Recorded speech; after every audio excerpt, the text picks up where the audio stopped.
I've recently been introduced to another leftist, this time a man who calls his channel Farron Balanced. Get it?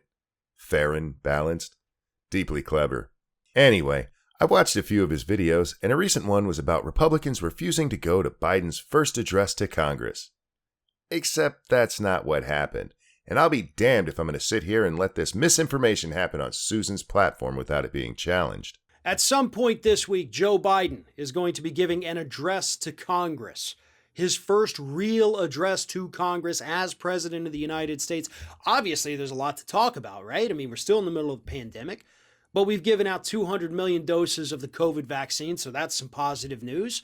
We've gotten stimulus out, of course, not to as many people as needed it, but we got it out. We've got some major climate things happening in the works. We've got a major infrastructure bill in the works. We've got the major voting rights, the PRO Act, all of these things. There's a lot that Biden needs to address with Congress.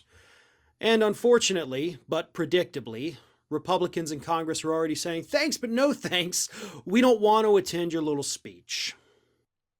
Dear dumbass, for the record, that sometime this week is the 28th of April. I know it can be so difficult to look up the president's schedule, especially in a rare event like the president being invited to speak to Congress, which usually only happens once a year or so. In fact, it was so hard to find, it took Google almost a half second to return with the results. Oh? And what's this here? It's invite only, and Republicans have asked for the speech to be rescheduled so they could attend? That doesn't fit your narrative. I wonder why you didn't look it up. Okay, I don't wonder why, because unlike the ever so manly and full of testosterone liberal that is you, I can not only read, I do. See, Nancy Pelosi invited Biden to speak at an invite-only address to Congress with 6 days lead time. It was announced on the 22nd and scheduled for the 28th. Less than a week's notice. Just to give you some reference, the shortest time given when inviting Obama to speak was 14 days. That was in 2011. Even then, the speech was on the 25th of January, a typical time for the State of the Union.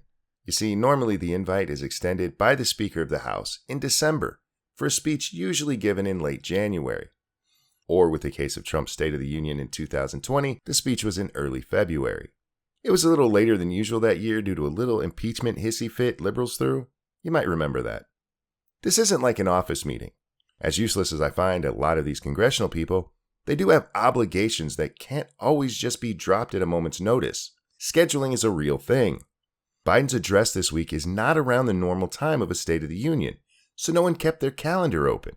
This was a last-minute thing. Farron, I know you don't know that because you didn't even bother to look. You just lie to your audience because you know they won't bother to check, and damn it, you have hate to foment. You're vaguely manly looking, and liberals are desperate for any kind of masculine energy they can find, so why bother with something as quaint as being honest or even as informed as the average third grader could be with a simple Google search?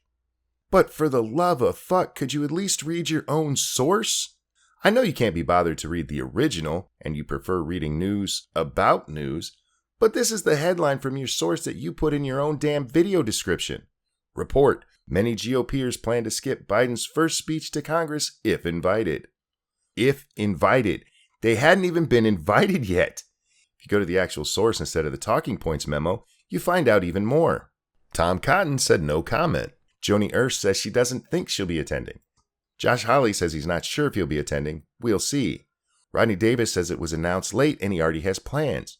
Greg Pence says he has plans. Nancy Mace says she has plans in her district already. Kathy McMorris Rogers says she hadn't been invited. 7 people. Out of 7 damn people, the closest you get to some kind of snub of Biden is Joni Ernst saying she's not going without giving a reason. You got 1. With Tom Cotton, maybe you have 2. Maybe. But hey, why would anybody expect you to know what happened just because you're commenting on it, right? You're all manly and stuff, and that's enough. Grrr. You go on to make this all about how Republicans just won't work with Democrats, and therefore, Democrats should kill the filibuster. Yeah, give that a try. You also say some really stupid shit about Obamacare, where you again couldn't be bothered with a 10-second Google search, but nothing you say has any weight because you start off with a lie.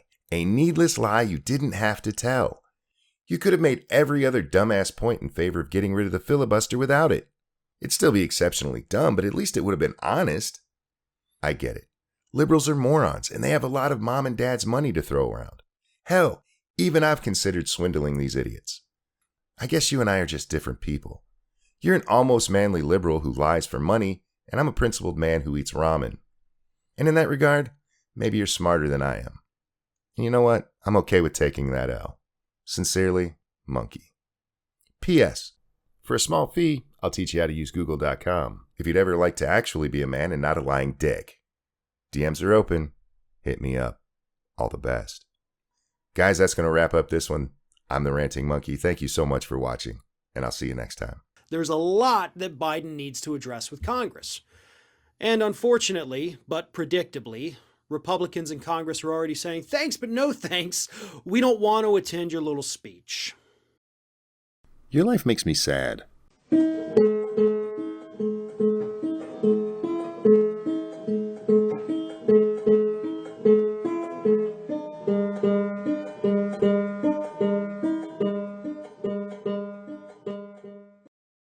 Fuzzy Monkey's awesome!